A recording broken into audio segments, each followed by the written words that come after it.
Estamos na área, segundona, Rede Social Esporte Clube na área para você, na tela da BH News, como sempre, tradicionalmente, 4h25 da tarde ao vivo. Você confere também às 11h30 da noite e 10h30 da manhã as reprises. Acompanhe o Rede Social Esporte Clube e, claro, participe pelo twitter.com/redesocialec, facebook.com/redesocialec. Segunda-feira, muita coisa para falar, como já é tradicional, então por isso não vou ficar falando demais não. Mas entramos numa semana que promete ser agitada, né? Independentemente do resultado das duas partidas que temos aí nesta semana, com o início da outra. Na quarta, todo mundo sabe, final da Libertadores da América, Galo pode ser campeão, tem todas as condições para isso. E que clássico teremos no fim de semana, hein? Que clássico! O Cruzeiro num excelente momento, com uma boa equipe e tudo mais, e o Atlético ou campeão da Libertadores ou vice-campeão da competição. Então promete ser um clássico de altíssimo nível e com ainda mais ingredientes para deixar o jogo quente do que já se tem normalmente. Hoje é a segunda-feira que inicia simplesmente a semana mais importante da história do Atlético, que a gente tanto está aguardando aí. É a semana mais importante de uma instituição com 105 anos de história, uma instituição muito histórica e muito importante para Minas Gerais. Então já pode dizer que é uma das semanas mais importantes da história mineira e do futebol mineiro, sem dúvida nenhuma. O Galo inicia hoje, já iniciou há algum tempo a caminhada rumo ao título da Libertadores. Quarta-feira enfrenta o Olímpia, mas o meu destaque como rede social é de esporte especializado e ao longo do programa a gente vai falar sobre o Galo, o meu destaque é sobre o vice-campeonato da seleção do Bernardinho na Liga Mundial de Vôlei, perdendo mais uma vez para a seleção russa. E para aquele bendito jogador, né? O Spiridonov?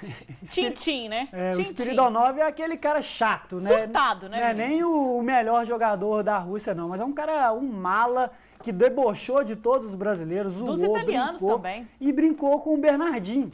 Além de ser debochado, ele é louco, porque eu teria medo de brigar com o Bernardinho. Mesmo o Bernardinho não sendo muito alto, mas o Bernardinho ele é completamente nervoso, bravo.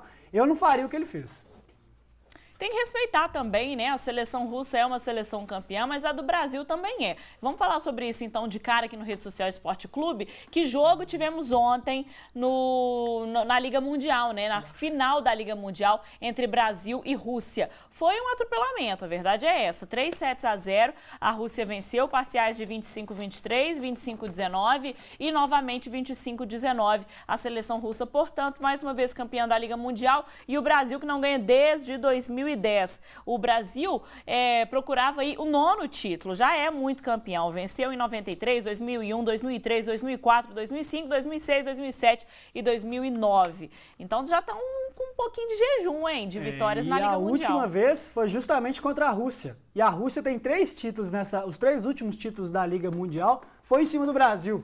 Então uma rivalidade aí que está se tornando bem comum, a Rússia que venceu o Brasil nas Olimpíadas de 2012 e, para falar bem a verdade, o Bernardinho mesmo reconheceu, a seleção russa é melhor que a seleção brasileira. A seleção brasileira está em base, está em processo de reformulação de elenco, tem alguns poucos atletas que estiveram nas últimas Olimpíadas, enquanto a Rússia tem mais do que a metade dos jogadores titulares que jogaram nas Olimpíadas de Londres, sendo com o reforço do Pavlev, que foi considerado o melhor jogador dessa Liga Mundial. É uma pena, mas não precisa criar pânico, criar um alerta maior, porque o Brasil está em reformulação, tem grandes jogadores, e é o que o Bernardinho falou também, é bom para dar uma pausa no início tudo que estão comparando os jogadores atuais com os jogadores de antigamente. Por exemplo, o Lucarelli já está sendo muito comparado com o Giba. A imprensa internacional já chama o Lucarelli de novo Giba, fala que ele vai ser o melhor do mundo. Então é bom ter calma. O garoto tem 21 anos de idade. Tá arrebentou não. Ele foi o maior pontuador do Brasil nesse último jogo da Liga Mundial, mas errou muito. O Lucarelli errou muitos pontos, fez acho que 8 pontos, uma média de pontos baixa para o melhor pontuador de um jogo, de uma final, e errou muito. O Lucarelli não foi bem na última partida, é bom para ter calma, não vamos antecipar as coisas, precipitar e falar que ele é o novo Giba. Ele ainda vai escrever o nome da história dele, porque sem dúvida nenhuma... E tem necessidade de falar isso? Giba é Giba, Lucarelli é Lucarelli. E eu acho que não está nem partindo da mídia brasileira, mas a imprensa internacional está chamando ele de um novo Giba. Pois é, e outra coisa, outro destaque, né, para outra pessoa que passou e que ainda está, melhor dizendo, no vôlei mineiro, porque o Lucarelli se fez aqui em Belo Horizonte com o Minas Tênis Clube e foi para o SESI na próxima temporada. Já o Wallace, que é o reserva, digamos assim, imediato do Vissoto, que inclusive substituiu o Vissoto nas Olimpíadas do ano passado, substituiu agora na Liga Mundial, arrebentou mais uma vez. Foi aí, se não lembro qual partida da Liga Mundial, o maior pontuador, mais uma vez, ele arrebenta. Né? Excelente jogador. O Wallace e o Lucarelli já não é mais jogador de Minas Gerais, né? Mas a gente tem um carinho todo especial porque foi criado aqui no Minas Tênis Clube e agora se fez aqui, né? Que foi para o SESI e ainda nem estreou pelo SESI. Então a gente ainda pode considerá-lo como um jogador de Minas Gerais. Mas é isso, bola pra frente. O Brasil até começou bem na partida de ontem, fez 5-0, abriu, criou uma expectativa a mais no seu torcedor, mas aí cedeu a virada logo depois. Já estava 10-9 para a Rússia, então depois foi um atropelamento, 3-0. Já era esperada a derrota do Brasil, mas por 3-0 da maneira que foi, não foi nada programado e nem previsto. É isso mesmo, aqui no Rede Social Esporte Clube, mande aí o seu pitaco, a sua opinião sobre como foi o Brasil aí contra a Rússia. O Pestário Vargas deve ter ficado na bronca, né? Tava acompanhando e justamente contra os chatos russos, né?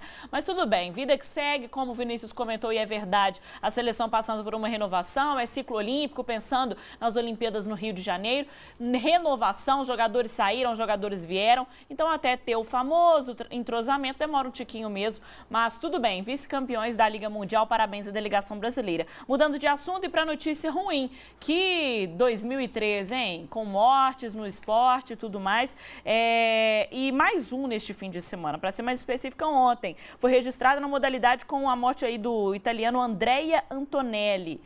Não sei se a pronúncia é correta, mas ele faleceu aí durante a etapa de Moscou do Mundial de Superesporte, uma competição de bike, né, se assim podemos dizer. Do motociclismo, né? A gente tem a imagem aí. Foi uma cena que eu vi muita gente criticando, falando que a organização da prova deveria ter interrompido a corrida, falando que por causa da chuva ela deveria ter acabado, porque estava causando insegurança aos seus pilotos, e acabou que naquele acidente que a gente passou ali, mas já vai repetir, porque nem dá para ver direito. O cara caiu, o italiano que veio a falecer logo na hora. Ele caiu e uma outra moto que vinha por trás... Chovendo, né? Chovendo demais. A moto provavelmente não viu. Ali a visibilidade do piloto deve ser quase nenhuma. E aí o piloto caiu, veio o outro por trás e atropelou. Nossa. Ele morreu na hora. Que é uma pena, não chegou nem aí ter esperança de levar para o hospital e tudo mais. Teve uma morte instantânea logo no início da prova, que é uma pena.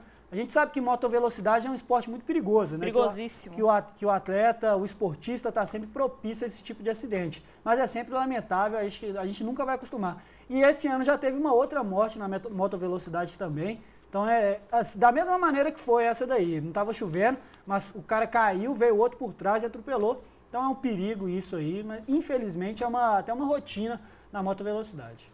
Infelizmente, que Deus conforte aí a família, né, do Antonelli e tudo mais. É Antonelli mesmo, gente? Isso. Andrea Antonelli, né? Que Deus conforte a família do italiano, portanto, neste momento tão difícil. Eu já detesto moto, quanto mais moto velocidade. Falando de atletismo e atletismo de paraolímpico. Se assim a gente pode dizer, o atletismo paraolímpico mesmo. O nosso Alan Fonteres, isso mesmo, ele que riscou, de fato, o nome de Oscar Pistorius, que tinha tudo, né, para ser, e é ainda, né, apesar de ter manchado a carreira, um grandíssimo atleta, era o grande nome, o nome até algum tempo atrás, mas manchou a carreira com aquela confusão do assassinato da namorada e tudo mais, então manchou. E o nosso brasileiro conseguiu riscar ainda mais, porque conquistou medalha de ouro de uma maneira muito espetacular. Ele conseguiu o recorde mundial na categoria T44, que é uma categoria paralímpica. E ele e o Oscar Pistorius, ele nem está competindo mais nessa competição mundial. Mas o Pistorius, nas últimas Olimpíadas, foi superado pelo nosso Alan, pelo nosso brasileiro, nessa mesma prova de 200 metros. Com folga, né, Vinícius? Com muita folga. Depois que ele fez a virada ali, era certo que ele seria o campeão, e aí ele só bateu o recorde. Ficou aí abaixo dos 21 segundos e é o detentor do novo recorde da categoria T44, que é para biamputados. Como o Pistorius. Assim como o Pistorius. E depois das Olimpíadas de 2012, os dois se envolveram aí numa confusãozinha. O Alan, o nosso Alan, ele venceu a prova, venceu o Pistorius na época, os dois competiram um ao lado do outro, e o sul-africano começou a falar que as próteses do Alan deveriam ser investigadas. Você lembra disso, né? Sim. Foi na época muito comentado, o Pistorius não aceitou muito bem a derrota, mas depois ele pediu desculpa, falou que aceitou a derrota, que não tem nada a ver isso que ele falou. E agora o Alan, acho que agora continua sendo mais do que nunca um carrasco pro Pistorius, porque roubou o seu recorde da categoria para 200 metros rasos aí no atletismo. Isso aí, parabéns aí para o nosso Alan brasileiro, deixando para trás aí o então recordista e agora no topo aí do atletismo. T43, só retificando aqui, e esse mundial é um mundial do atletismo para paralímpicos, né? E vai até o dia 28, um mundial muito legal. O Brasil enviou 60 pessoas na delegação, entre atletas, treinadores, guias, e vem muito bem. A gente sabe que na Paralimpíadas, ao contrário dos esportes olímpicos, o Brasil é sim uma grande potência. Ficamos aí na 7ª colocação nas últimas Paralimpíadas de Londres, enquanto nas Olimpíadas a gente ficou mais para 20º, 22º.